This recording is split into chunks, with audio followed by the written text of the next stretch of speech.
Good morning, everybody. Welcome back to Slim's Automotive Repair Channel. And as you can see, we're still working on this 13 BMW 550i with a 4.4 liter turbocharged V8. What a beauty. Last episode, we talked about how to remove that air cleaner box right there. And since I'm be posting this on other channels and other websites, come check me out. I'll be posting to Rumble too, along with YouTube. But this air box, just to recap, you got two 6mm bands right here. Use your handy dandy trusty dusty snap-on 3/8 impact gun with a 6mm socket. Loosen those up right here. Disconnect your mass airflow sensor from there. Let's get a better shot right there. And then it's got two rubber plugs that's just going to pop up with a little bit of pressure. Make sure you take your your O2 sensor, pre-cat sensors off the wires before you pull it off. And what you're going to be left with, come right around here, is something that looks like this. Now you can access your spark plugs. On this side, you're going to have cylinders 5 through 8. This is the driver's side, bank 1. This would be bank 2. On the other side would be bank 1, cylinders 1 through 4. But today we're not doing the spark plugs. The misfire happened to be from this right here.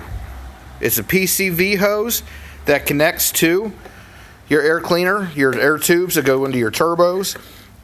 And the problem is this cheap old plastic accordion hose, along with heat, stress, environmental hazards and all that junk, vibration, it cracks, it bends, it blows out, and what you're left with is pieces that look like this. Somebody's been in there trying to fix it and tape it, and it didn't work, but you can clearly see it's busted, it's broken, it's cheap. So the fix is to get a new one. You can get them at O'Reilly's Auto Parts. Fantastic deal. They're a couple dollars cheaper than the dealership, or you can get them straight from BMW themselves. The parts are easily accessible. They're about $65. And what we're going to do is pull it off. What you're going to need is where the world did I put it? There we go. Right in front of me. What you're going to need is a T30. Is a T30 Torx bit, a swivel. Now 1/4 inch 3/8 drive, it doesn't matter. 1/4 inch probably be better off with the space. They don't give you a whole lot. And if you're real ambitious, you can try to pull that aluminum cover off. If not, you can go ahead and put a slight bend in there. It ain't going to hurt anything. Nothing like that. And that'll give you enough room just to access these two bolts. So you're going to go ahead, pull them bolts out, just like that there. These wires, you're going to need to move out your way. And you're going to have little clamps. Now, usually I don't advocate for busting and breaking nothing and getting all that, but since we are replacing this tube, these little fingers right here, you go ahead. If they're real brittle, don't worry about it. They're going to break off. They're going to break off. The one that matters is this hose right here. You don't want to break that. These fingers, they're going to hold the unit on, so if you break them, you're going to end up replacing a whole nother line, and that is a pain in the rear because you got to remove a whole bunch of other stuff, and man, I'm just not into doing extra work today. So after we get all that done, we're going to have to wiggle this. Oh, just like that. Little bit of wiggle. And if you break it, who cares? Yep, Sony put some good old-fashioned duct tape on that one too. Man, BMWs and duct tape, they go hand in hand. Good old garbage. And it's a little stiff. If I had a cameraman, this would be easier. I could use both hands to wiggle this out.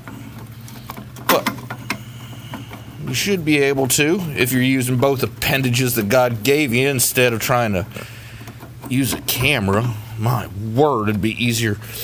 Give me 1 second and we'll be right back.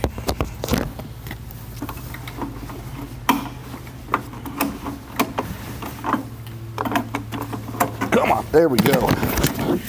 Alright, look at that, we back. Remember, I don't use any kind of software to edit and delete and all that good stuff because, well, I'm a mechanic, not a computer engineer. So now that we got that out, we're going to go ahead and grab our new part. And we're going to have to wiggle it on in there. But seeing as how we already got it out, you fine folks seeing how it comes out, know what you got to do. I may just cut the video to make this lifetime easier on myself. Look at that, it popped right on in there. Wiggle it past your wires. Remember, try not to get your wires caught up, pinched, nothing like that. Then we dealing with the electrical issues, and my God, customers get unhappy when you start busting up other stuff on their vehicles. But I'm going to go ahead and get this set in and lubed up, and I forgot to mention these little rubber O-rings. Feel free to put just a dab of white lithium, spread it around a little bit, make it a lot easier. Make sure those gaskets don't roll when you set them down into the hole right there. And after that, you should be fine. That should take care of any intake leak. Now, if your 550i is running rough, but it's not a solid misfire, you can't see the misfire on your scan tool or your counter, that's probably what it is on-metered air making its way into your engine from somewhere. Like I said, these right here, these are a pretty good clue. These are the culprits. So y'all be blessed. Y'all have a great day. If you're not already, please subscribe. Join the channel. Join the fun. If you have any questions, feel free. Give me a call. Slim's Automotive Repair. Send me a message here on YouTube. I will try to respond to everybody in a timely fashion. And as always, y'all be blessed and have a wonderful day.